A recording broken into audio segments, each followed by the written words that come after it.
चाणक्य कहते हैं, दुश्मन को ऐसे खत्म करो कि वो दोबारा ना उठे। एक भावनात्मक शुरुआत कभी कभी जिंदगी हमें ऐसे मोड़ पर लाकर खड़ा कर देती है जहां हमारे पास दो ही रास्ते होते हैं, या तो चुप रहकर हर बार खुद को मरते हुए देखो, या फिर उस दर्द का जवाब दो जिसने तुम्हें अंदर तक तोड़ दिया है। ये दुनिया उतनी मासूम नहीं है जितनी किताबों में दिखती है। यहां कोई तुम्हारा मासूम चेहरा नहीं देखता। लोग बस ये देखते हैं कि तुम कितनी आसानी से गिर सकते हो, कितनी आसानी से तोड़े जा सकते हो। और यही वजह है कि जब तुम बार बार सहते हो तब तक लोग तुम्हारे सीने पर वार करते रहते हैं। लेकिन एक वक्त आता है जब एक इंसान अपने आंसुओं को पीना छोड़ देता है और अपनी चुप्पी को हथियार बना देता है। चाणक्य ने कहा था, यदि दुश्मन को खत्म करना है तो ऐसे करो कि वह दोबारा कभी खड़ा ही ना हो सके। इसका मतलब यह नहीं कि हम हिंसक बन जाएं। इसका मतलब है कि हम रणनीतिक, चतुर और मानसिक रूप से इतने मजबूत बने कि कोई हमारे खिलाफ षड्यंत्र करे तो वह खुद ही अपनी चाल में फंस जाए। चाणक्य की यह नीति सिर्फ युद्ध की नहीं, आज के जीवन की भी सच्चाई है, क्योंकि आज हर मुस्कुराहट के पीछे एक मकसद होता है, हर तारीफ में एक छल छुपा होता है और हर नजदीकी के पीछे एक एजेंडा। यह वीडियो उन सभी लोगों के लिए है जो बार बार तोड़े गए हैं, धोखा खाए हैं, जिनकी अच्छाई का मजाक बनाया गया है और जिन्होंने हर बार बस इसलिए चुप रहना चुना क्योंकि उन्हें लगा कि ईश्वर देख रहा है। लेकिन आज इस वीडियो में हम चाणक्य की उन नीतियों को जानेंगे जो हमें सिखाती हैं कि कब और कैसे दुश्मन को खत्म करना है, बिना हाथ उठाए, सिर्फ अपने दिमाग, अपनी चुप्पी और अपनी चालाकी से। नंबर 1, दुश्मन को मारने का पहला रास्ता, उसे अपनी जीत पर शक हो जाए। दुनिया की सबसे खतरनाक हार वो नहीं होती जब कोई युद्ध के मैदान में गिरा दिया जाए, बल्कि असली हार वो होती है जब एक इंसान अपनी जीत पर ही शक करने लगे। चाणक्य ने कहा था, शत्रु को समाप्त करना है तो उसके भीतर ही संदेह का बीज बो दो। यह संदेह उसकी आत्मा को भीतर से खा जाएगा, यह उसकी रणनीतियों की बुनियाद हिला देगा और अंत में यही उसे मानसिक रूप से इतना कमजोर बना देगा कि उसे तलवार चलाने की जरूरत ही नहीं रहेगी। वो खुद अपने ही मन से हार जाएगा। जब कोई इंसान तुम्हें चोट पहुंचाता है, अपमानित करता है, धोखा देता है या तुम्हारे पीछे षड्यंत्र करता है, तो उसका इरादा एक ही होता है, तुम्हें टूटता हुआ देखना। उसके लिए तुम्हारा रोना, तुम्हारा गुस्सा, तुम्हारी प्रतिक्रिया ही उसकी असली जीत होती है। लेकिन अगर तुम उसकी सारी क्रूरता सहकर भी मुस्कुरा रहे हो, शांत हो, आगे बढ़ रहे हो, तो उसकी जीत बेमानी हो जाती है और यहीं से उसका अंत शुरू होता है। मानव स्वभाव यही है, जब वह किसी को गिराना चाहता है और फिर भी वो व्यक्ति डटा रहता है बिना टूटे, तो उसे बेचैनी होती है। वो सोचने लगता है, मैंने सब कुछ किया फिर भी ये गिरा क्यों नहीं। और यही बेचैनी, यही मानसिक घुटन उसे अंदर से खाने लगती है। वो हर रोज अपने ही प्रश्नों में उलझता है, हर रात अपनी ही चालों को याद कर बेचैन होता है। उसकी रणनीति पर, उसकी चालाकी पर उसे खुद ही भरोसा नहीं रह जाता। वह हारा हुआ महसूस करने लगता है, बिना हार का ऐलान हुए। जैसे कोई शिकारी जंगल में जाकर शेर को घायल करता है और सोचता है कि शेर मर गया, लेकिन जब वही शेर बिना एक भी दहाड़ के चुपचाप वापस खड़ा हो जाए और एक एक करके शिकारियों को देखे, तो सबसे पहले डर किसका होता है? शेर का नहीं, शिकारी का होता है।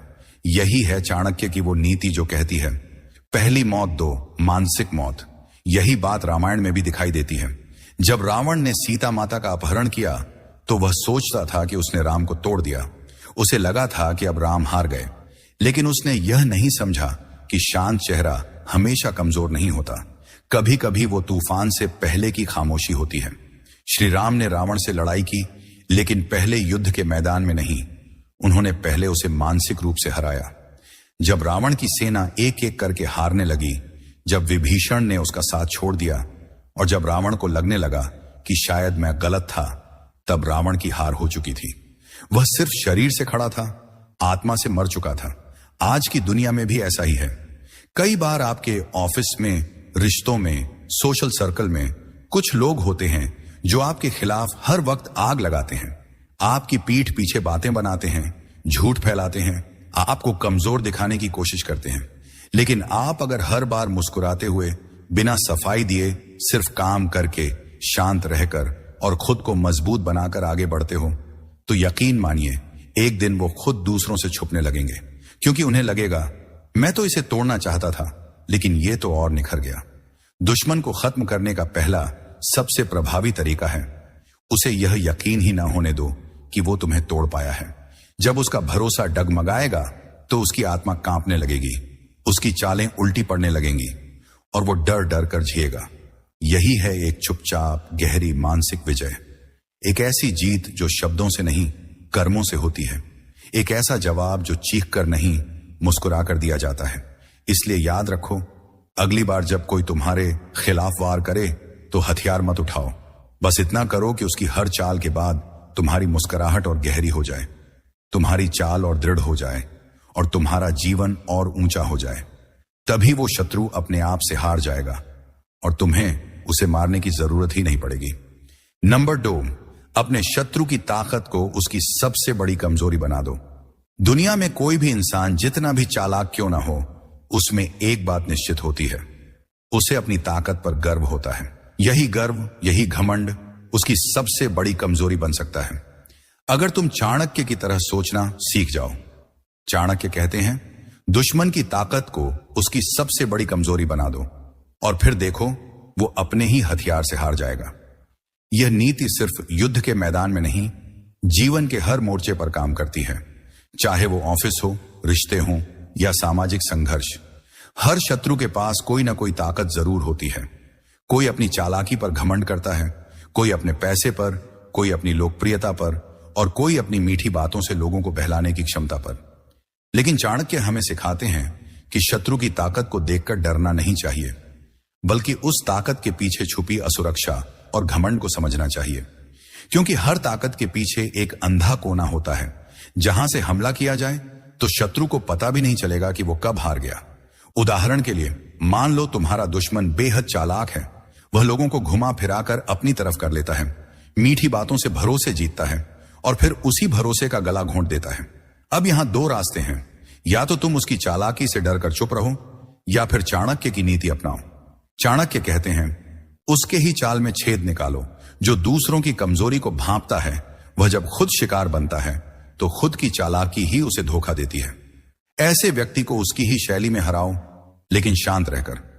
जब तुम उसकी मीठी बातों पर मुस्कुराकर चुप रहोगे और उसके खिलाफ कोई प्रतिक्रिया नहीं दोगे, तो वह बेचैन होगा और इस बेचैनी में वह एक न एक दिन खुद ही अपनी पोल खोल देगा। कई बार दुश्मन को अपनी ताकत पर इतना घमंड होता है कि वह लापरवाह हो जाता है, जैसे कोई पहलवान जिसे अपनी ताकत का इतना विश्वास हो कि वह सामने वाले को कमजोर समझकर सावधानी बरतना ही छोड़ दे। और ठीक उसी वक्त अगर सामने वाला रणनीतिक हो तो एक सही समय पर एक सटीक वार ही पूरे युद्ध का अंत कर सकता है। महाभारत में कर्ण की कहानी देखो, वह महान योद्धा था, उसकी ताकत अद्भुत थी, लेकिन उसका सबसे बड़ा अभिमान भी यही था। यही ताकत उसकी कमजोरी बन गई जब अर्जुन ने उसका युद्ध कौशल नहीं बल्कि उसकी तैयारी और उसके नैतिक द्वंद्व को लक्ष्य बनाया। कृष्ण ने रणनीति से वो क्षण चुना जब कर्ण के पास न तो दिव्य अस्त्र था, न रथ और न ही मनोबल, क्योंकि कर्ण को अपनी शक्ति पर इतना भरोसा था कि उसने अपनी कमजोरियों को कभी गिनना ही नहीं सीखा। यही चाणक्य नीति है, शत्रु को उसकी ताकत में उलझा रहने दो और उसकी कमजोरियों पर वार करो। आज की जिंदगी में भी यही होता है। मान लो कोई व्यक्ति अपने पैसों, पोजीशन या पावर के बल पर दूसरों को दबाता है। अब तुम उसके उस पावर से सीधे टकराओगे तो शायद हार जाओ, लेकिन अगर तुम उसकी जिंदगी की उन कमजोर कड़ियों को पहचान लो, जैसे उसका अकेलापन, उसका अस्थिर रिश्ता, उसका असुरक्षित भविष्य या उसकी गहराई से छिपी ईर्ष्या, तो तुम एक ऐसी जगह चोट कर सकते हो जहां वह बच ही नहीं सकता और इस चोट की आवाज बाहर नहीं, उसके अंदर गूंजेगी। याद रखो, कभी भी शत्रु से उसकी ताकत छीनने की कोशिश मत करो, उसे उसी ताकत में उलझने दो। बस उसके गर्व को उसके खिलाफ काम में लाओ। जैसे कोई शिकारी जानता है कि शेर कहां हमला करेगा, तो वह खुद नहीं दौड़ता बल्कि उसे उसी दिशा में ललचाकर फंसा देता है। तुम भी दुश्मन को उसकी ही दिशा में दौड़ाओ, इतनी तेज, इतनी बार कि अंत में वो थक कर गिर जाए। एक और मनोवैज्ञानिक सच्चाई समझो, जो इंसान अपनी एक ताकत में ही जीता है, वो बाकी दुनिया को उसी एक लेंस से देखता है। जैसे कोई घमंडी आदमी जिसे लगता है कि सब कुछ पैसे से होता है, वह भावनाओं, विश्वास और चरित्र की कीमत नहीं समझता। अगर तुम उसके सामने ऐसे मूल्यों को जीवित रखो, ऐसे रिश्ते बनाओ जिनमें वफादारी हो, तो एक दिन वही दुश्मन देखेगा कि उसकी दौलत भी उसे अकेलेपन से नहीं बचा सकी।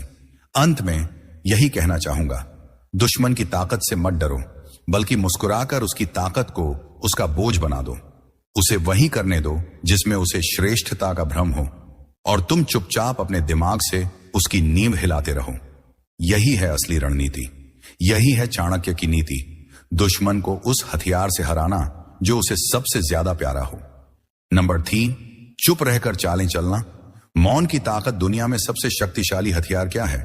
तलवार, धन, सत्ता? नहीं। चाणक्य के अनुसार सबसे खतरनाक हथियार है मौन।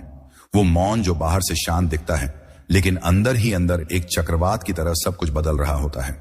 वो मौन जो न तो डर का संकेत है और न ही हार का, बल्कि रणनीति का प्रतीक है। जब तुम चुप होते हो तो तुम्हारा दुश्मन घबरा जाता है, क्योंकि वह समझ ही नहीं पाता कि अगला वार कहां से आने वाला है, और यही असमंजस, यही भ्रम उसकी नींव हिला देता है।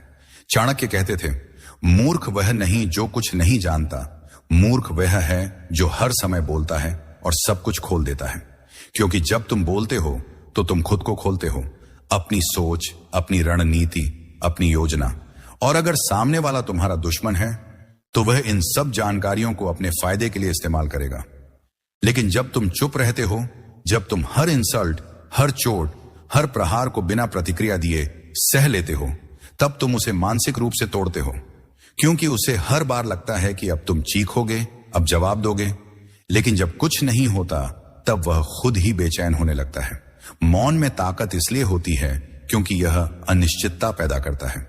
दुश्मन जब तुम्हारे अगले कदम को नहीं समझ पाता, तब वह या तो जल्दबाजी में गलती करता है या डर में गलत निर्णय। यही वह क्षण होता है जहां उसकी हार शुरू होती है। चाणक्य की रणनीति स्पष्ट थी। युद्ध में वह वही बोलते थे जो दुश्मन को सुनना चाहिए, लेकिन असली योजना उनके मन में रहती थी, मौन में। यही कारण है कि वो कभी हारे नहीं। आज के समय में भी जब लोग सोशल मीडिया पर, ऑफिस में, रिश्तों में, हर जगह बस खुद को साबित करने में लगे हैं, तब एक ऐसा इंसान जो शांत रहता है वह सबसे अधिक खतरनाक बन जाता है। क्योंकि लोग उसे पढ़ नहीं पाते, उन्हें नहीं पता कि वह क्या सोच रहा है, क्या करने वाला है। और यही अनजाना डर शत्रु के मन को कमजोर करता है। तुम जब चुप रहकर काम करते हो तब तुम्हारा काम तुम्हारी आवाज बनता है, और जब वह काम परिणाम देता है तो वह एक ऐसा तमाचा होता है जिसकी आवाज शब्दों से कहीं ऊंची होती है। उदाहरण के लिए, एक विद्यार्थी जिसने पूरे साल कुछ नहीं कहा, बस चुपचाप पढ़ाई की। सबने उसका मजाक उड़ाया, उसे कमजोर समझा, ताने दिए, लेकिन परीक्षा के दिन जब उसका रिजल्ट सबसे आगे आया तब सब खामोश हो गए। यही मौन की ताकत है। यह जवाब नहीं देता, यह परिणाम देता है। मौन सिर्फ दूसरों को चौंकाता नहीं, यह तुम्हें अंदर से मजबूत भी बनाता है। जब तुम चुप रहकर अपने दर्द को, अपनी अपमान की आग को अपने भीतर जलाते हो और उस आग से खुद को ढालते हो, तब तुम लोहे की तरह मजबूत बनते हो। मौन व्यक्ति प्रतिक्रिया नहीं देता, वह रणनीति बनाता है। वह बार बार सोचता है, विश्लेषण करता है और फिर सही समय पर ऐसा वार करता है जो दुश्मन को उभरने का मौका ही नहीं देता। महाभारत में भी यह बात कई बार दिखी। भीष्म पितामह, विदुर, कृष्ण, ये सभी युद्ध में बहुत कम बोले, लेकिन उनकी चुप्पी ही उनकी गहराई का प्रमाण थी। उनकी योजना उनके शब्दों में नहीं, उनके समय पर उठाए गए कदमों में छिपी थी। आज भी अगर कोई तुम्हें बार बार नीचा दिखाता है, अपमान करता है या तुम्हारी अच्छाई का मजाक बनाता है, तो याद रखो, हर इंसल्ट का जवाब देना जरूरी नहीं होता। हर चोट का प्रतिकार करना बुद्धिमानी नहीं होती। कुछ जवाब मौन में देना पड़ता है, लेकिन वह मौन खाली नहीं होता, वह तैयारी से भरा होता है। जब सही समय आता है तब वही मौन एक शोर बनकर गूंजता है और शत्रु के भीतर तक घुसकर उसे तोड़ देता है। अंत में यही कहना चाहूंगा, जो चुप है वह कमजोर नहीं, वह इंतजार कर रहा है। जो प्रतिक्रिया नहीं दे रहा वह डरपोक नहीं, वह योजना बना रहा है। जो सब कुछ सुनकर भी शांत है वह बेबस नहीं, वह मजबूत है। और जब ऐसा व्यक्ति वार करता है तो उसका वार सामने वाले की आत्मा को चीर देता है। इसीलिए अगर तुम्हारा कोई शत्रु है, कोई ऐसा जो बार बार तुम्हें नीचा दिखाता है, तुम्हारी चुप्पी का मजाक उड़ाता है, तो उसे जवाब मत दो, बस तैयार रहो। और वो एक दिन तुम्हारी चुप्पी से इतना डर जाएगा कि खुद ही तुम्हारी मौजूदगी में कांपने लगेगा। यही है चाणक्य की तीसरी घातक नीति, मौन बनो लेकिन कमजोर मत बनो। नंबर 4, दुश्मन के मित्र बनकर उसकी जड़ काटना। दुनिया में दुश्मन से निपटने के 2 ही रास्ते होते हैं, या तो उसे सामने से वार करके गिरा दो, या फिर उसके इतने करीब चले जाओ कि वह तुम्हें अपना दोस्त समझने लगे, और तब उसकी सबसे गहरी कमजोरी को पहचान कर उसकी जड़ को काट दो। चाणक्य कहते हैं, यदि शत्रु बलवान हो, सामर्थ्यवान हो, सीधे टकराने पर तुम हार सकते हो, तो मित्र बन जाओ, और जब वो तुम्हें पूरी तरह भरोसेमंद समझ ले, तब उसकी जड़ पर वार करो। यही है कूटनीति, यही है चाणक्य का वो खेल जिसमें प्रतिद्वंदी को हराने के लिए तलवार नहीं, बुद्धि चलाई जाती है। आज के जमाने में लोग सोचते हैं कि दुश्मन से दूरी बनाना ही सबसे सुरक्षित तरीका है, लेकिन चाणक्य की दृष्टि इससे कहीं ज्यादा गहरी थी। वो जानते थे कि कई बार दुश्मन को दूर रखने से ज्यादा खतरनाक होता है उसे नजदीक आने देना, लेकिन अपने ही नियमों पर। जब आप उसके करीब होते हैं तो आप उसकी चालों, आदतों और मानसिकता को बारीकी से पढ़ सकते हैं, और यहीं से आपको वो मौके मिलते हैं जो दूर रहकर कभी नहीं दिखते। सोचिए, एक शेर अगर जंगल में शिकार के पीछे दौड़ता है तो हो सकता है शिकार बच जाए, लेकिन अगर वही शेर किसी पेड़ की आड़ में चुपचाप बैठ जाए, शिकार को लगे कि सब सुरक्षित है, और फिर अचानक हमला हो, तो उस शिकार के पास बचने का कोई मौका नहीं होता। यही रणनीति चाणक्य ने कई बार अपनाई। वो पहले सामने वाले के साथ संबंध बनाते, मित्रता का आभास देते, और जब समय आता तब उसका अंत करते। इतिहास में कई ऐसे उदाहरण मिलते हैं जहां राजाओं, मंत्रियों या दूतों ने दुश्मनों के गढ़ में घुसकर उन्हें अंदर से तोड़ा। एक प्रसिद्ध उदाहरण है मगध के राजा धनानंद का। चाणक्य जानते थे कि सीधे युद्ध से वह धनानंद को हरा नहीं सकते, क्योंकि उसके पास अपार धन, सेना और साधन थे। लेकिन चाणक्य ने चंद्रगुप्त के माध्यम से धनानंद की आंतरिक राजनीति को समझा, वहां के भरोसेमंद लोगों से संपर्क किया, और धीरे धीरे उसके भीतर ही विद्रोह की आग लगा दी। जब तक धनानंद समझ पाता कि कौन उसका शत्रु है, तब तक बहुत देर हो चुकी थी। आज भी आप देखिए, कई बार ऑन ऑफिस में या जीवन के किसी कोने में कोई व्यक्ति आपके खिलाफ होता है। वो सामने तो दोस्त बना रहता है, लेकिन पीठ पीछे वार करता है। अब आप चाहें तो उससे लड़ सकते हैं, लेकिन लड़ाई में ऊर्जा खर्च होगी, समय बर्बाद होगा, और आपका मानसिक संतुलन भी बिगड़ेगा।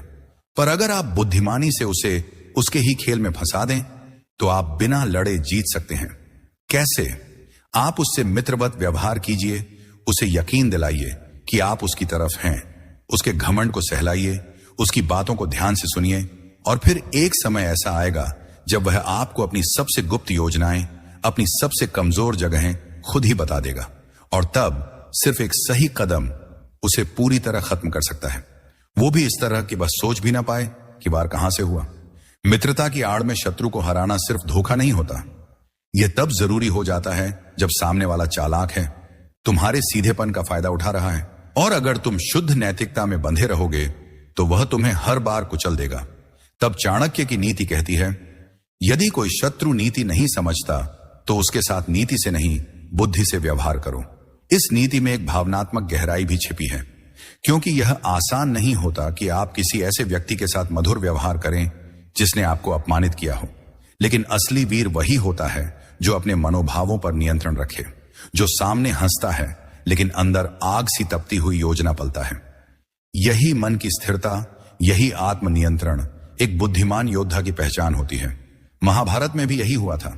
कर्ण ने जब पांडवों के खिलाफ मित्रता की आड़ में दुर्योधन का साथ दिया, तो पांडव उसे अपना भाई जानकर भी उस पर सीधा वार नहीं कर पाए, लेकिन अंत में कृष्ण ने समय आने पर कर्ण की कमजोरियों को उजागर किया, और वो युद्ध नहीं, कूटनीति थी जिसने उस महान योद्धा को भी हराया।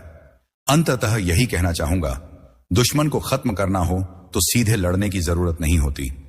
कभी कभी मुस्कुराकर उसकी जड़ के पास पहुंचो, उसके अपने बन जाओ, और फिर उसके घमंड, उसकी असावधानी, उसकी आंधी में उसका ही अंत कर दो। यही है चाणक्य की चौथी घातक नीति। शत्रु का अंत उसके विश्वास से करो, न कि उसकी तलवार से। नंबर 5, समय का इंतजार करना। सब्र सबसे बड़ा हथियार है। अगर किसी युद्ध में सबसे अनदेखा लेकिन सबसे निर्णायक हथियार कोई होता है तो वो है सही समय का इंतजार। चाणक्य कहते हैं, जो समय से पहले वार करता है वह जीत की जगह हार ले आता है। दुश्मन को खत्म करने के लिए सिर्फ साहस नहीं बल्कि धैर्य चाहिए, और यह धैर्य ही युद्ध को जीतता है। न कि अधीरता।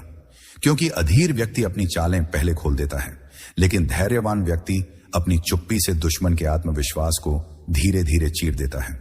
हर शत्रु की एक कमजोर घड़ी होती है, एक ऐसा समय जब वह सबसे असावधान होता है, जब वह अपनी शक्ति पर इतना गर्व करता है कि उसे लगने लगता है अब कोई उसका कुछ नहीं बिगाड़ सकता।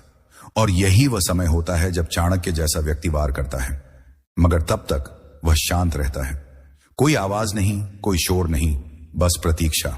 क्योंकि वह जानता है जल्दबाजी में किया गया प्रहार लक्ष्य से भटक सकता है, लेकिन सही समय पर किया गया एक छोटा सा वार भी निर्णायक होता है। यह नीति केवल युद्ध में नहीं बल्कि आज के जीवन में भी उतनी ही प्रभावी है। आज की तेज तर्रार दुनिया में लोग हर बात का तात्कालिक जवाब चाहते हैं। कोई अपमान करे तो तुरंत पलट कर बोलो, कोई धोखा दे तो तुरंत जवाब दो। लेकिन समझदार व्यक्ति जानता है कि बदला गर्म नहीं, ठंडा और सोच समझ कर लिया जाता है। और जब लिया जाता है तो सामने वाला न तो उसकी दिशा समझ पाता है न उसका प्रभाव। सोचिए, एक किसान जब बीज बोता है तो तुरंत फसल नहीं काटता। वह जानता है कि मिट्टी, धूप, पानी और समय सबका अपना योगदान है। वो धैर्य रखता है, विश्वास रखता है, और जब सही समय आता है तो वही बीज एक सुनहरी फसल बन जाता है। ठीक वैसे ही जब कोई तुम्हें चोट पहुंचाता है, तुम उसी समय जवाब देकर खुद को उनके स्तर पर मत लाओ। खुद को समय दो, खुद को गढ़ो, मजबूत बनाओ। और जब समय तुम्हारे पक्ष में हो तब वार ऐसा करो कि दुश्मन को उठने का भी मौका न मिले। इतिहास भी गवाह है कि जिन लोगों ने जल्दबाजी में फैसले लिए उन्होंने खुद को विनाश की तरफ धकेल दिया, लेकिन जिन लोगों ने वक्त का इंतजार किया उन्होंने न केवल युद्ध जीते बल्कि इतिहास रचा। चाणक्य ने चंद्रगुप्त को एक दिन में सम्राट नहीं बनाया। उन्होंने वर्षों तक उसका प्रशिक्षण किया, उसे रणनीति सिखाई, उसका आत्मबल बढ़ाया और फिर सही समय देखकर उसे मैदान में उतारा। परिणाम सबके सामने था, नंद वंश का अंत और मौर्य साम्राज्य की नींव। आज के जीवन में भी यह नीति उतनी ही जरूरी है। जब कोई तुम्हारे आत्मसम्मान को चोट पहुंचाता है, जब कोई तुम्हारे खिलाफ लोगों को भड़काता है, तुम्हारे चरित्र पर सवाल उठाता है, तो तुरंत जवाब मत दो। बस मुस्कुराओ और अपने जीवन को इतना श्रेष्ठ बनाओ कि एक दिन वही लोग तुम्हारी सफलता की गूंज में अपना अपमान महसूस करें। यह समय ही तो है जो लोगों को आईना दिखाता है, बिना कुछ कहे, बिना कुछ बोले। अंत में यही कहना चाहूंगा, समय सबसे बड़ा न्यायाधीश है, सबसे बड़ा शिक्षक है और सबसे ताकतवर हथियार भी। यदि तुम चाणक्य की तरह धैर्यवान हो तो कोई दुश्मन इतना शक्तिशाली नहीं जो तुम्हें हरा सके। सब्र को कमजोरी मत समझो, ये वो तलवार है जो धीरे धीरे तेज होती है और जब चलती है तो शोर नहीं करती, बस इतिहास रच देती है। नंबर 6, कभी भावुक ना होना। इमोशन से नहीं, बुद्धि से लड़ो। जिंदगी की सबसे बड़ी हार तब नहीं होती जब कोई हमें हरा देता है, बल्कि तब होती है जब हम अपने ही जज्बातों में बहकर खुद को हरा देते हैं। चाणक्य बार बार इस बात पर जोर देते हैं, यदि शत्रु को हराना है तो दिल से नहीं, दिमाग से सोचो। युद्ध में भावना नहीं, रणनीति काम आती है, क्योंकि भावनाएं अक्सर हमें भ्रम में डाल देती हैं, हमें ऐसे निर्णय लेने पर मजबूर कर देती हैं जिनका अफसोस हम बाद में करते हैं। लेकिन जो इंसान अपनी भावनाओं पर नियंत्रण रखना सीख गया वही असली योद्धा बनता है। दुश्मन जब वार करता है तो उसका पहला निशाना तुम्हारा मन होता है। वह तुम्हें गुस्से में लाना चाहता है, तुम्हारे धैर्य को तोड़ना चाहता है, तुम्हें रिएक्ट करने पर मजबूर करना चाहता है। क्योंकि जब तुम भावनात्मक होकर रिएक्ट करते हो तो तुम सोच नहीं पाते, सिर्फ प्रतिक्रिया देते हो। और यही वो लम्हा होता है जब तुम उसकी चाल में फंस जाते हो। लेकिन अगर तुम शांत रहे, संयमित रहे और उसकी हर बात को सिर्फ जानकारी की तरह लो, भावना की तरह नहीं, तब तुम अपने ही भीतर से ताकत हासिल करते हो। मानव स्वभाव ही ऐसा है कि जब हमें कोई धोखा देता है, जब कोई अपमान करता है, तो हम या तो टूट जाते हैं या बदला लेने की बेचैनी में अपने ही स्तर से नीचे गिर जाते हैं। लेकिन यही तो फर्क होता है एक सामान्य इंसान और एक चाणक्य विचार वाले इंसान में। चाणक्य कहते हैं, जो व्यक्ति प्रतिकूल परिस्थिति में भी अपनी बुद्धि नहीं खोता वही सत्ता के योग्य होता है। यानी जो भावनाओं की आग में भी खुद को ठंडा रख सके वही असली जीत का अधिकारी बनता है। आज की दुनिया में लोग भावनात्मक रूप से इतने अस्थिर हो चुके हैं कि थोड़े से अपमान पर आत्महत्या तक कर लेते हैं, रिश्तों में धोखे पर खुद को खत्म कर देते हैं और व्यर्थ की बातों में उलझकर अपने भविष्य को बर्बाद कर देते हैं। लेकिन अगर आप चाणक्य की तरह सोचो तो समझ जाओगे कि अपमान, धोखा, आलोचना ये सब तुम्हें रोकने नहीं आए हैं, बल्कि तुम्हारी बुद्धि को परखने आए हैं। और अगर तुम भावुक होकर प्रतिक्रिया दोगे तो दुश्मन जीतेगा, लेकिन अगर तुम शांत रहकर योजना बनाओगे तो एक दिन तुम्हारी सफलता उसकी सबसे बड़ी हार बनेगी। महाभारत का उदाहरण लो। अर्जुन कुरुक्षेत्र में अपने ही भाइयों, गुरुओं और रिश्तेदारों को देखकर भावुक हो गया था। उसने युद्ध छोड़ने का मन बना लिया था। तब श्री कृष्ण ने उसे गीता सुनाई और सिखाया कि एक योद्धा को अपने कर्तव्य के रास्ते पर चलते हुए भावनाओं से ऊपर उठना होता है, क्योंकि जब तुम भावनाओं के आधार पर निर्णय लेते हो तो तुम न्याय नहीं कर पाते। और यही बात जीवन के हर क्षेत्र में लागू होती है, चाहे वह व्यक्तिगत संबंध हो, करियर हो या कोई संघर्ष। दुश्मन को हराने के लिए तुम्हें उसकी तरह क्रूर या झूठा बनने की जरूरत नहीं, लेकिन तुम्हें अपनी भावनाओं पर इतना नियंत्रण जरूर रखना होगा कि वह तुम्हारी कमजोरी न बन सके। जब कोई तुम्हें नीचा दिखाए, तुम्हारे आत्मसम्मान पर हमला करे, तब रोना या चीखना नहीं, बल्कि मुस्कुराकर भीतर से खुद को और अधिक संयमित करना ही सबसे बड़ी विजय होती है। अंत में यही कहूंगा, भावनाएं इंसान को इंसान बनाती हैं, लेकिन अगर वे तुम्हारे निर्णयों पर हावी होने लगें तो वे तुम्हें बर्बाद भी कर सकती हैं। चाणक्य की छठी नीति हमें यही सिखाती है, दुश्मन से लड़ो, लेकिन दिल से नहीं, दिमाग से। तब तुम सिर्फ जीतते नहीं, इतिहास बदलते हो। नंबर 7, दुश्मन को उसके ही पापों में जलने देना कभी कभी सबसे खतरनाक बदला होता है। कोई बदला न लेना। चाणक्य कहते थे, जो व्यक्ति अधर्मी है, छल कपट करता है, वह स्वयं अपने कर्मों से जलता है। तुम सिर्फ धैर्य रखो और समय को उसका काम करने दो, क्योंकि हर पाप, हर धोखा, हर षड्यंत्र एक समय के बाद अपने ही बोझ से गिर जाता है, और जो उसे करता है वही उसकी चपेट में सबसे पहले आता है। यही है कर्म का न्याय, और यही है चाणक्य की 7वीं घातक नीति। जब कोई व्यक्ति तुम्हारे खिलाफ साजिश करता है, तुम्हारा अपमान करता है, तुम्हारी मेहनत को मिट्टी में मिलाने की कोशिश करता है, तो उसका उद्देश्य सिर्फ तुम्हें गिराना नहीं होता, वो खुद को ऊंचा दिखाना चाहता है। लेकिन जो व्यक्ति किसी और को गिराकर खुद ऊपर उठना चाहता है, वह कभी स्थायी ऊंचाई पर नहीं पहुंच सकता, क्योंकि उसकी नींव झूठ और छल पर टिकी होती है, और ऐसी नींव एक दिन जरूर ढहती है, खुद उसके ही बोझ से। बहुत बार हम सोचते हैं कि हमें ऐसे लोगों से तुरंत बदला लेना चाहिए, उन्हें उसी तरह अपमानित करना चाहिए जैसे उन्होंने हमें किया। लेकिन यह प्रतिक्रिया सिर्फ हमें और उन्हें एक ही स्तर पर खड़ा कर देती है। अगर तुम भी वही चाल चलो जो उन्होंने चली थी, तो तुम में और उनमें फर्क ही क्या रहा। असली ताकत तो तब है जब तुम चुपचाप उनके पापों को बढ़ने दो और फिर देखो कि वो खुद ही उन पापों की आग में कैसे जलते हैं। दुश्मन जब तुम्हें नीचा दिखाने की कोशिश करता है तो वह एक जाल बुनता है, लेकिन जब तुम उसमें नहीं फंसते, जब तुम शांत रहते हो, जब तुम प्रतिक्रिया नहीं देते, तब वह बेचैन हो जाता है, और अपनी बेचैनी में वो और भी गलतियां करता है। वह एक के बाद एक ऐसे कदम उठाता है जो उसे समाज, रिश्तों और अंततः खुद की नजरों में गिरा देते हैं। तुम्हें कुछ करने की जरूरत ही नहीं पड़ती, उसका ही पाप उसे भीतर से खा जाता है। चाणक्य नीति में यह गहराई से बताया गया है, अधर्मी व्यक्ति की बुद्धि स्वयं उसका नाश करती है, यानी जो छल करता है उसकी बुद्धि धीरे धीरे सत्य से दूर होने लगती है। वह हर जगह सिर्फ लाभ देखता है, हर इंसान को साधन समझता है और हर रिश्ते को मोहरे की तरह इस्तेमाल करता है। लेकिन एक समय आता है जब ये सब उसके खिलाफ हो जाते हैं और वह अकेला पड़ जाता है। इतिहास में ऐसे अनेक उदाहरण हैं जहां अत्याचारी शासकों को उनके कर्मों ने ही नष्ट कर दिया। उन्होंने सैकड़ों को धोखा दिया, छल किया, निर्दोषों को सताया, लेकिन अंत में उनका पतन उनके ही हाथों हुआ।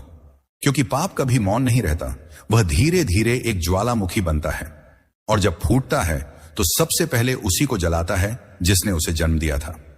आज के जीवन में भी यह नीति उतनी ही सटीक है। मान लो ऑफिस में कोई तुम्हारा अपमान करता है, तुम्हारे काम का क्रेडिट ले लेता है, तुम्हारे खिलाफ झूठी बातें फैलाता है। तुम चाहो तो सीधे टकरा सकते हो, लेकिन अगर तुम धैर्य रखकर सिर्फ अपने काम पर ध्यान दो तो एक दिन वह खुद ही सबके सामने नंगा हो जाएगा। उसका झूठ टिक नहीं पाएगा, उसका घमंड खुद उसे तोड़ेगा, और तब सब देखेंगे कि कौन सही था। इसलिए चाणक्य कहते हैं, अगर दुश्मन खुद को जलाने पर तुला है तो तुम उसके लिए ईंधन मत बनो। बस दूर खड़े होकर देखो कैसे उसकी अपनी ही आग उसका अंत करती है। यही सबसे खामोश और सबसे घातक बदला होता है जिसमें तुम कुछ भी नहीं करते, लेकिन फिर भी सब कुछ बदल जाता है। अंततः याद रखो, हर पाप अपने साथ सजा लेकर आता है। तुम्हें न्याय करने की जरूरत नहीं, समय और सत्य ही न्याय कर देंगे। बस तुम खुद को संभालो, सच्चाई पर डटे रहो और देखो कैसे तुम्हारा दुश्मन अपने ही पापों में जलता है। नंबर 8, दुश्मन को कमजोर करने के लिए उसके अहंकार को बढ़ाओ। चाणक्य कहते हैं, यदि शत्रु को बिना लड़े हराना है तो उसके अहंकार को इतना बढ़ा दो कि वह अपनी ही ऊंचाई से गिर जाए। अहंकार यानी वो भ्रम जो इंसान को यह यकीन दिला देता है कि वो अजेय है, अपराजेय है और उसके फैसले, उसकी बुद्धि सबसे श्रेष्ठ है। पर सच ये है कि यही अहंकार एक धीमा जहर है जो बाहर से शक्ति जैसा दिखता है, लेकिन अंदर से खोखला करता चला जाता है। जब कोई शत्रु अपने घमंड में डूबा होता है तो वह चौकन्ना रहना छोड़ देता है। उसे लगता है कि अब कोई उसे छू भी नहीं सकता। वह अपनी पिछली जीतों को इतना बड़ा बना लेता है कि हर बार खुद को सही और दूसरों को तुच्छ समझने लगता है। यही वह क्षण होता है जब उसकी गिरावट शुरू होती है। और अगर तुम चाणक्य की तरह सोचते हो तो तुम इस अहंकार को हथियार बना सकते हो, बिना एक भी तलवार चलाए। अब सवाल है, शत्रु के अहंकार को कैसे बढ़ाया जाए? इसके लिए चाणक्य एक बेहद गहरी रणनीति बताते हैं। शत्रु को उसकी छोटी छोटी सफलताओं पर इतना सराहो, उसकी हर बात पर इतना सिर झुकाओ कि वह खुद को राजा समझने लगे और तब वह अपनी ही मूर्खता से वह गलती कर बैठे जो तुम चाहते हो। यानी उसे फंसाने की सबसे आसान तरकीब है उसे उसके ही भ्रम में उलझाना। उदाहरण के लिए, यदि तुम्हारा शत्रु खुद को बहुत चतुर समझता है तो तुम उसे यही महसूस कराओ कि हां, वो सबसे चालाक है। उसके हर निर्णय की तारीफ करो, उसके हर तर्क पर सहमति जताओ, उसे इतना विशेष महसूस कराओ कि वह खुद को अपराजय मानने लगे।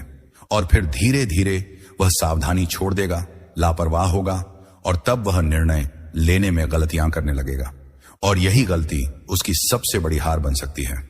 युद्ध क्षेत्र हो या जीवन, हर अहंकारी इंसान की सबसे बड़ी समस्या होती है सुनना बंद कर देना। वह किसी की सलाह नहीं मानता, किसी की चेतावनी पर ध्यान नहीं देता और खुद को सबसे ऊपर मानने लगता है।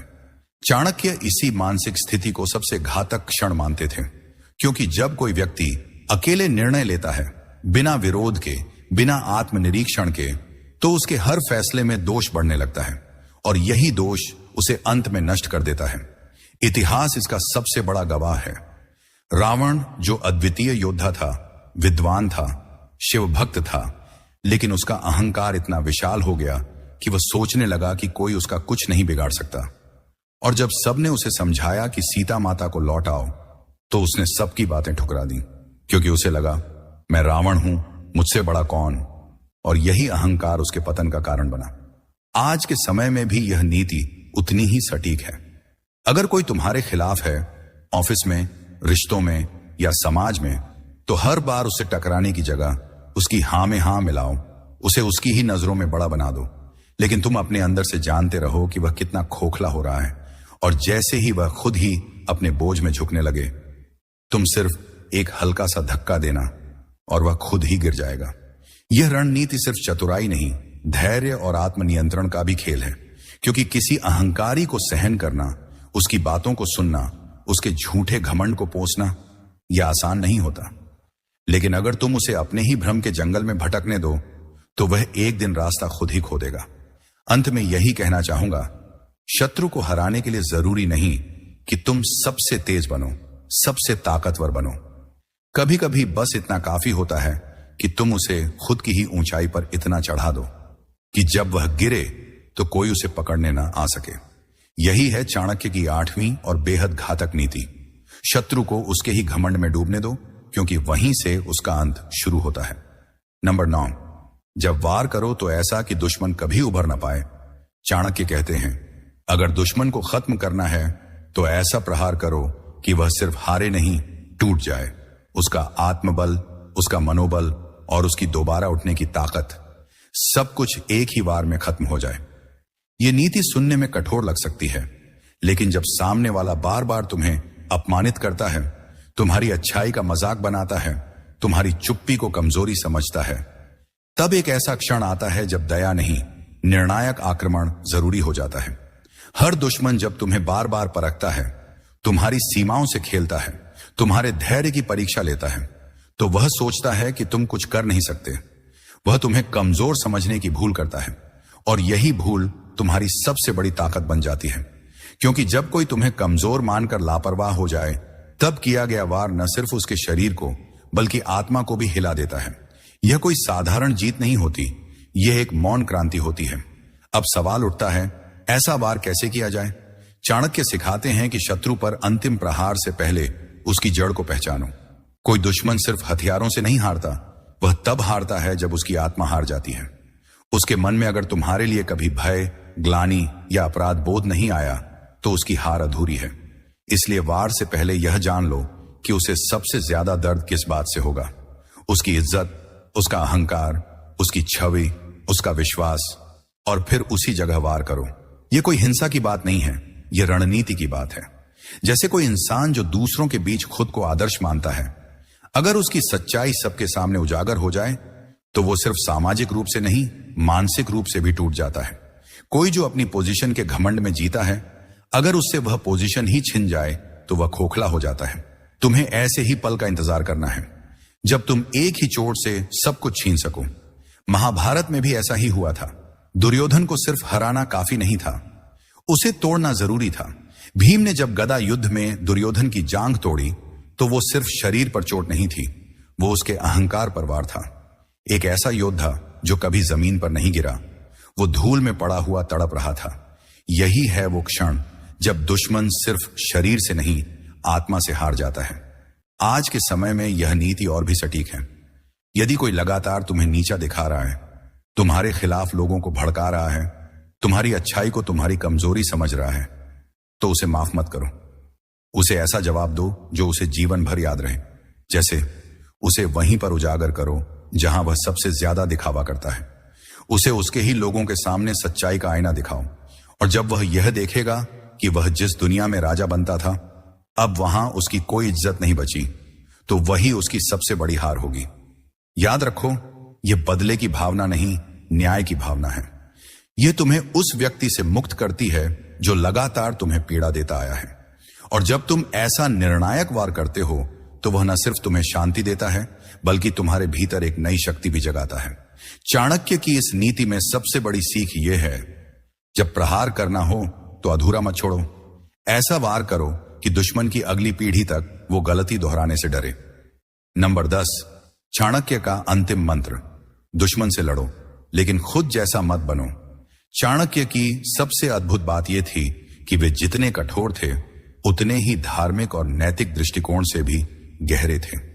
उन्होंने हमेशा सिखाया कि यदि तुम्हें दुश्मन से लड़ना है, तो उसकी चालें जानो, उसकी सीमाओं को समझो, लेकिन उसे हराने के चक्कर में तुम खुद उसकी तरह मत बनो।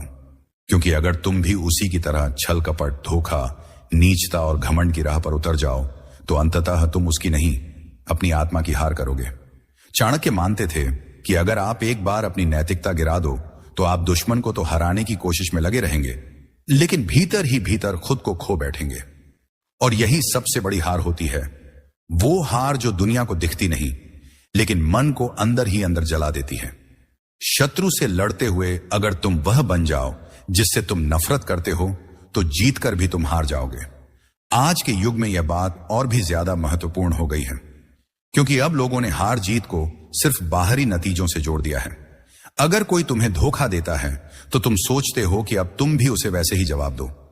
अगर कोई तुम्हें अपमानित करता है, तो बदले में तुम भी उसकी इज्जत उतार दो। लेकिन यही वह जाल है जिसमें फंसकर तुम खुद को उसी स्तर तक गिरा लेते हो जहां से उठने में वर्षों लग जाते हैं। चाणक्य कहते हैं, सच्चा योद्धा वह नहीं जो हर किसी से लड़ता है, सच्चा योद्धा वह है जो अपने मूल्यों को कभी नहीं छोड़ता, क्योंकि मूल्य ही वो आधार हैं जो इंसान को उसकी असली ऊंचाई तक ले जाते हैं। अगर तुम लड़ते लड़ते अपने ही सिद्धांत तोड़ने लगो, तो तुम में और दुश्मन में फर्क क्या रह जाएगा? एक उदाहरण लें, अगर कोई तुम्हारे खिलाफ झूठ फैलाता है और तुम भी उसी तरह उसका झूठ फैलाने लगो, तो तुमने क्या पाया? शायद कुछ देर के लिए लोगों की सहानुभूति, कुछ राहत, लेकिन लंबे समय में तुम खुद को अपनी नजरों में गिरा चुके हो, क्योंकि तुम जानते हो कि तुम वो नहीं थे, पर तुम्हें उसने ऐसा बना दिया। यह हार है, यह सबसे गहरी हार है। महाभारत में जब युधिष्ठिर ने कौरवों से लड़ाई लड़ी, तो उन्होंने कभी धर्म का मार्ग नहीं छोड़ा। उन्होंने छल के जवाब में भी संयम रखा और अंततः भगवान कृष्ण ने स्वयं द्रौपदी के चीर को बढ़ाकर उस धर्म की रक्षा की जो युधिष्ठिर ने कभी नहीं छोड़ा। यानी जब तुम सत्य और मूल्य के साथ लड़ते हो तो पूरा ब्रह्मांड तुम्हारे साथ खड़ा हो जाता है। अगर कोई तुम्हें धक्का दे तो जरूरी नहीं कि तुम भी उसे धक्का दो। तुम खुद को इतना ऊपर उठा लो कि वह तुम्हारी ऊंचाई तक सोच भी ना सके। यही चाणक्य का अंतिम और सबसे महत्वपूर्ण मंत्र है। लड़ो लेकिन गरिमा के साथ, लड़ो लेकिन मर्यादा के भीतर, लड़ो लेकिन वह न बनो जिसे हराने निकले थे। युद्ध जीतना जरूरी है, लेकिन उससे भी ज्यादा जरूरी है खुद को बचाए रखना, अपनी आत्मा को, अपने विचारों को, अपनी चेतना को। क्योंकि अगर ये हार गए तो जीत का कोई मतलब नहीं रह जाता। तो याद रखो, दुश्मन चाहे जितना भी घटिया हो, चाहे जितना भी चालाक हो, तुम उससे ऊपर बने रहो, क्योंकि यही तुम्हारी असली शक्ति है कि तुम लड़ भी सकते हो और फिर भी इंसान बने रह सकते हो। इस जीवन में हम सभी कभी ना कभी दुश्मनों से टकराते हैं। कोई हमें अपमानित करता है, कोई हमें नीचा दिखाने की कोशिश करता है, कोई हमारी अच्छाई का मजाक उड़ाता है, तो कोई हमारे ही खिलाफ साजिशें रचता है। और ऐसे समय में हमारा मन टूटता है, आत्मा थक जाती है और दिल कहता है अब और नहीं, अब जवाब देना है। लेकिन जवाब कैसे देना है, यह तय करता है कि आप एक साधारण इंसान हो या एक चाणक्य विचार वाला योद्धा। इस पूरी यात्रा में हमने चाणक्य की उन नीतियों को जाना जो दुश्मन को सिर्फ हराती नहीं, उसे भीतर से खत्म कर देती हैं। पर इन नीतियों में कहीं भी अंधा बदला नहीं था, नफरत नहीं थी तो सिर्फ एक रणनीति, एक ऐसी गहराई जो इंसान को उसकी भावनाओं से ऊपर उठाकर उसे उसकी बुद्धि और आत्मबल के रास्ते पर ले जाती है। क्योंकि चाणक्य हमें यह सिखाते हैं, शत्रु को हराना है लेकिन खुद को बचाकर। हार उसे दो जो तुम्हारा पतन चाहता था, पर उस लड़ाई में तुम खुद जैसे हो वैसे ही रहो। ये सबसे मुश्किल काम है, सबसे बड़ी जीत है। दुनिया कहती है बदला लो, आग से आग बुझाओ, लेकिन चाणक्य कहते हैं बुद्धि की रोशनी में उस आग को जला दो और राख कर दो दुश्मन की पूरी शक्ति को।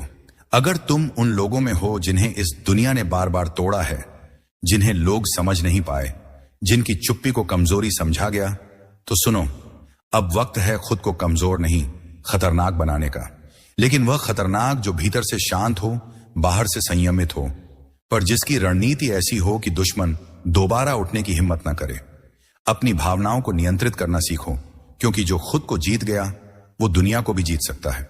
बदले की आग में खुद को मत जलाओ, बल्कि उस आग को एक रणनीति बनाओ, एक योजना बनाओ, और जब समय आए तो वार ऐसा करो कि इतिहास गवाही दे, हाँ, ये वो इंसान था जिसने चुप रहकर सब सहा, लेकिन जब बोला तो पूरा खेल पलट दिया। दुश्मन को खत्म करने के लिए तलवार से ज्यादा जरूरत है सहन शक्ति, बुद्धिमत्ता और आत्मनियंत्रण की। तुम अकेले ही काफी हो अगर तुमने खुद को जान लिया और अपनी भावनाओं को साध लिया। याद रखो, ये दुनिया अक्सर उन लोगों को जल्दी भूल जाती है जो पलटकर जवाब नहीं देते, लेकिन कभी नहीं भूलती उन्हें जो चुपचाप इतिहास रच देते हैं। तो उठो, जागो और अब से लड़ो, पर बुद्धि से, शांति से, चाणक्य की तरह। अब से तुम्हारा हर कदम एक नीति होगा, तुम्हारा हर मौन एक हथियार होगा, और तुम्हारी हर जीत दुश्मन के लिए एक सदमे जैसी होगी। यही है वो चुप क्रांति जो सबसे ज्यादा गूंजती है। यही है चाणक्य का मंत्र जो हर समय अमर रहेगा। हमारे साथ जुड़ने के लिए धन्यवाद।